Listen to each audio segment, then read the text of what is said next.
नमस्ते, सभी का स्वागत है नेचुरल ज्वेल्स में। और आज हम आए हुए हैं धम्मा बोधि।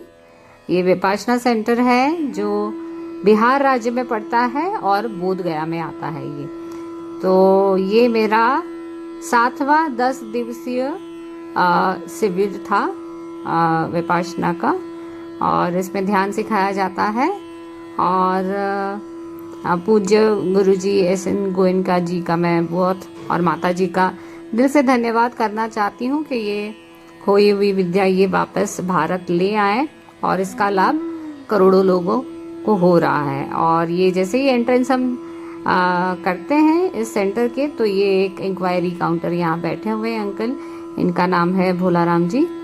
और आप देख सकते हैं बहुत ही खूबसूरत सेंटर है और बहुत खूबसूरत पेड़ पौधे फूल, और यहाँ का एंटर करते ही बहुत ही सुकून महसूस होता है।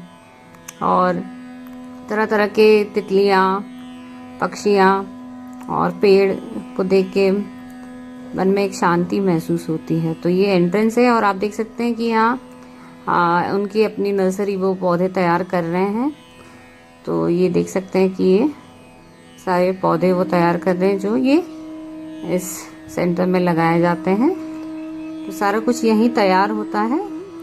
और ये पाथवे है, ये एंट्रेंस का पाथवे है। आप इससे आगे बढ़ेंगे तो आपको ये दिखाई देगा। और ये हमने अभी रिसेंटली ये कोर्स किया है 1 मई से 12 मई 2025 हमारा ये 10 दिवसीय शिविर था। और ये 12वें दिन बुद्ध पूर्णिमा थी, तो उस दिन ये लोग आ रहे हैं।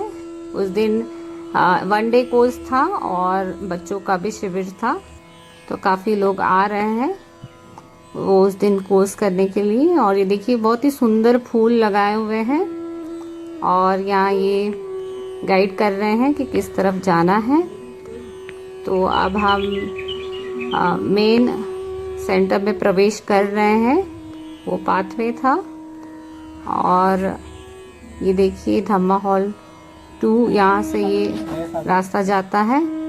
और यहाँ जैसे मैंने कहा बायोडाइवर्सिटी है, तो यहाँ गिलहरियाँ आपको बहुत सारी दिखेंगी। तो ये देखिए गिलहरी अपना बच्चे दे रही होंगी, तो उसके लिए बेडिंग के लिए ले जा रही है। और ऑटो की सुविधा होती है, कहीं बाहर से लोग आते हैं तो इन्होंने ऑटो की भी सुविधा दे रखी है। आप बुक कर सकते हैं और उनको बुला सकते हैं, तो आपको आसानी होती है यहाँ से जाने में और आने में भी। तो बेहद खूबसूरत फूलों से ये सजा हुआ है, आप देख सकते हैं बहुत प्यारे और सुंदर फूल लगे हुए हैं। और ये देखिए कमल का छोटा सा पॉन्ड बनाया हुआ है, ये सदाबहार का पौधा। और ये मेन एंट्रेंस एरिया है।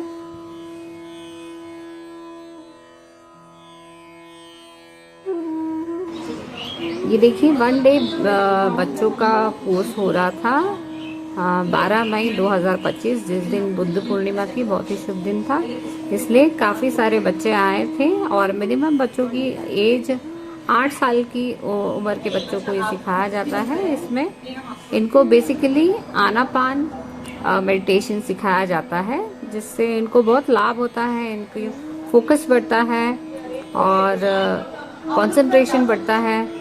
तो ये बहुत ही लाभदायक है बच्चों के लिए। अगर आपके घर में छोटे बच्चे हैं तो उनको ज़रूर करवाइएगा। और ये फिर आता है फीमेल अकोमोडेशन एरिया, हम देखेंगे। तो हमको सिर्फ मतलब मेल और फीमेल एरिया अलग होता है, इसलिए मुझे सिर्फ फीमेल एरिया में ही अनुमति थी, तो मैंने फीमेल एरिया सारा मैंने कवर किया है। तो जो कभी नहीं देखे हैं या करना चाहते हैं तो उनके लिए बहुत अच्छा व्यू रहेगा कि सेंटर अंदर से कैसे दिखता है।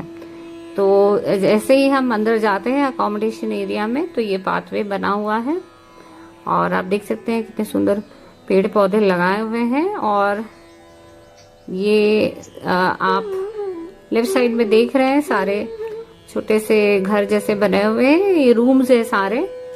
तो ये एक तरह का ये एक रेसिडेंशियल क्वार्टर्स बने हुए हैं। और ये है धम्मा हॉल। तो ये यहाँ से हम यहाँ पर मेडिटेट करते थे हम। दिनचर्या सुबह 4:30 बजे से रात को 9 बजे तक का एक पूरी दिनचर्या होती है। उसमें ध्यान का समय होता है और शाम में 7 बजे गुरुजी का प्रवचन होता है। तो उसमें वो सारी विधि को एक्सप्लेन करते हैं कि हम ये ध्यान क्यों कर रहे हैं और कैसे करना चाहिए है, और कोई भी इसमें कोई दुविधा हो, शंका हो तो वो इसका समाधान हमें मिल जाता था। और भी कुछ ना समझ में आए तो टीचर्स अवेलेबल होते हैं, मेल साइड के मेल टीचर्स होते हैं और फीमेल्स के लिए फीमेल साइड टीचर्स होते हैं। तो हम उनसे जाकर कोई भी शंका हो तो हम पूछ सकते हैं। तो ये बार का हमारा ये जो ग्रुप था, हम शिविर में 33 स्टूडेंट्स थे। कई लोग विदेश से भी आए हुए थे और बहुत ही सुंदर साधना हुई ये बार। और ये देख सकते हैं कि ये आखिरी दिन का ये पिक्चर्स है जब मौन टूटा था। तो उस दिन बहुत खुशी होती है क्योंकि 9 दिन हम मौन रहते हैं और उसके बाद मैत्री का दिवस होता है। तो उस दिन सबके चेहरे एकदम जगमगा उठते हैं। तो आप देख सकते हैं ये रेसिडेंशियल क्वार्टर्स बने हुए हैं। तो ऐसे ही हम आगे बढ़ते जा रहे हैं और इस तरफ शून्यगार है, वो भी मैं आपको बाद में दिखाऊंगी। और ऐसे बढ़ते जाएंगे तो ये एक रेसिडेंशियल क्वार्टर्स है। इसमें बरामदा जैसा वो सेंटर से ओपन है और यहाँ पर फीमेल अकोमोडेशन आप देख सकते हैं, रूम नंबर F1 और सब रूम नंबर लिखे हुए हैं। इसके अंदर एंटर करते ही आप देख सकते हैं कि यहाँ एक रूम में 2 अकोमोडेशन होते हैं, 2 बेड्स होते हैं। एक रूम में 2 साधक रह सकते हैं, साधिका रह सकते हैं। तो मैं आपको अंदर से भी दिखाती हूँ कि ये एक तो मस्कीटो के लिए नेट लगा हुआ होता है। और देखिए ये इस तरह के रूम्स होते हैं, 2 बेड लगे होते हैं साइड टू साइड और मच्छरदानी की व्यवस्था होती है और ये सामान रखने के लिए शेल्फ दिए हैं और ये वॉशरूम है। तो बहुत ही अच्छी सुविधा होती है, कोई दिक्कत नहीं होती है रहने में। हाँ, बट आप जब भी साथ रहें तो एक बात का ज़रूर ध्यान रखिए कि शिविर के दौरान जो शील हमें दिए जाते हैं, जो नियम दिए जाते हैं, उसको ज़रूर फॉलो कीजिए, जिसमें मौन का पालन करना बहुत ज़रूरी है। आप साथ में हैं तो ये ध्यान ज़रूर रखिएगा कि हमारे कारण किसी और साधक की साधना में भंग ना हो। तो मौन का ज़रूर पालन कीजिएगा जब भी आप अगर करने आते हैं तो। और ये गर्म पानी था पीने के लिए और ये इसमें बहुत ठंडा पानी आता था। अभी हमने फ़िलहाल गर्मियों में इसको अटेंड किया था शिविर को, बहुत गर्मी थी तो ये पानी हमें बहुत राहत देता था। और ये सुंदर आम का पेड़ था और ये आम से एकदम लदालद भरा हुआ था। तो मन में बहुत बार ऐसा होता था कि इसको ले खाएं, बट वहाँ लगा होता है कि सेंटर के फूल पौधे पत्तियों पेड़ को छूना नहीं है, तो उसे ऐसे ही रखना है। तो और ये टीचर का निवास स्थान है। हमारे जो महिला टीचर थी उनका ये निवास स्थान था, ये यहाँ रहते थे। और आप देख सकते हैं अब मैं आपको मुझे जो रूम मिला था वहाँ ले चलती हूँ। तो ये सबसे लास्ट में एक बिल्डिंग अभी नया कंस्ट्रक्शन हुआ था, तो उसमें मेरा रूम था। मैं आपको ले चलती हूँ कैसा रहा। और एक बात आप ध्यान रखिएगा कि आप जब भी इस कोर्स में आते हैं तो पानी, बिजली और सफाई का बिल्कुल ध्यान रखिए। जब भी आप कोर्स ख़त्म कर देते हैं तो आप अपना कमरा ज़रूर साफ करके जाइए, सफाई करके जाइए। अगर आपको सुबह जल्दी निकलना है, कोर्स वाले दिन ख़त्म हो रहा है, तो एक दिन पहले उसको सफाई कीजिए। तो क्योंकि कैसे सारा ये वॉलेंटरी बेसिस पे काम होता है, तो कोई होटल नहीं है जो आपने पे कर दिया और साफ हो जाएगा। सो आपने अगर उसको यूज़ किया है तो उसको ज़रूर क्लीन करके फिर जाइएगा। तो ये मेरे जाने से पहले मेरा कमरा दिखाती हूँ। इसमें भी एक सेफ्टी डोर लगा हुआ है, नेट लगा हुआ है मच्छरों के लिए। और ये मेरा कमरा था, तो मैंने जाने से पहले इसको अच्छे से साफ कर लिया है, झाड़ू पोछा डस्टिंग कर ली है। यानी इसके बाद जो साधक आएंगे उसके लिए बिल्कुल साफ रहेगा। तो इसी तरह ये कड़ी शुरू रहेगी तो ये हमेशा मेंटेन रहेगा। तो बहुत ही सुंदर कमरा था और बहुत अच्छा ये इसमें बाथरूम का गर्म पानी की व्यवस्था भी थी। सोलर पैनल्स लगे हुए हैं, तो सुबह मॉर्निंग के टाइम पे यहाँ गर्म पानी भी उपलब्ध था। और इसको भी हमने बहुत अच्छे से साफ कर दिया, यानी आने वाले लोगों के लिए सुविधा हो। तो जीवन में इसको एक बार ज़रूर अनुभव करने जैसा है। चलिए मैं आपको अब ले चलती हूँ शून्यागार की तरफ। तो ये धम्मा हॉल, दूसरा एक धम्मा हॉल है, धम्मा हॉल 1, जहाँ सती पठान का कोर्स चल रहा था। तो एक साथ यहाँ और भी कोर्सेज चलते रहते हैं।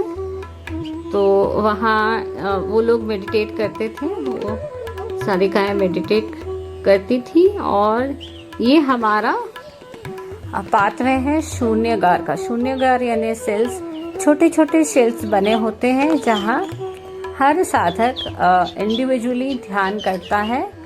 ग्रुप सिटिंग के अलावा जो भी समय ध्यान करने का होता है पुराने साधक और फिर नए साधकों को भी दिया जाता है, तो वो यहाँ बैठकर ध्यान कर सकते हैं। तो बहुत ही सुंदर बना हुआ है। नया साधक थोड़ा हिचकता है, पहली बार करता है तो, पर जैसे जैसे आप उसको करने लगते हैं, प्रैक्टिस हो जाती है, तो फिर आप यूज्ड टू हो जाते हैं, फिर आपको अच्छा लगता है। तो ये एंट्रेंस है और ये देखिए ये ऊपर से इस तरह दिखाई देता है। और जैसे मैंने कहा यहाँ बायोडाइवर्सिटी भरपूर है। तो ये जंगल बाबलर बोलते हैं इसको, और हिंदी में सात भाई बोलते हैं। तो एक साथ 7 या उससे अधिक संख्या में जनरली दिखाई देते हैं और बहुत शोर मचाते हैं। और ये नेचर के सफाई कर्मचारी हैं। तो ये कोई भी पेस्ट कंट्रोल कह सकते हैं नेचर के, कोई कीड़े मकोड़े हैं तो ये उनको साफ कर देते हैं। तो ये भी सेंटर में पूरे भरे हुए थे। और ये हमारा डाइनिंग हॉल का कुछ पिक्चर्स हैं। तो आइए मैं आपको अंदर से डाइनिंग हॉल दिखा देती हूँ, ये कैसा लगता है। सुबह मॉर्निंग 6:30 बजे हमें ब्रेकफास्ट मिलता था और सुबह 11 बजे हमारा लंच होता था और शाम में 5 बजे जो नए साधक हैं उनको चाय और मुरमुरा मिलता था और पुराने साधकों को नींबू पानी। तो बहुत से लोग ये सोच के आते हैं कि खाने में इतना कम हो रहा है तो कैसे हम रह पाएंगे, बट चिंता की कोई बात नहीं है। जैसे जैसे आप साधना में आगे बढ़ेंगे तो आपकी भूख भी कम होगी।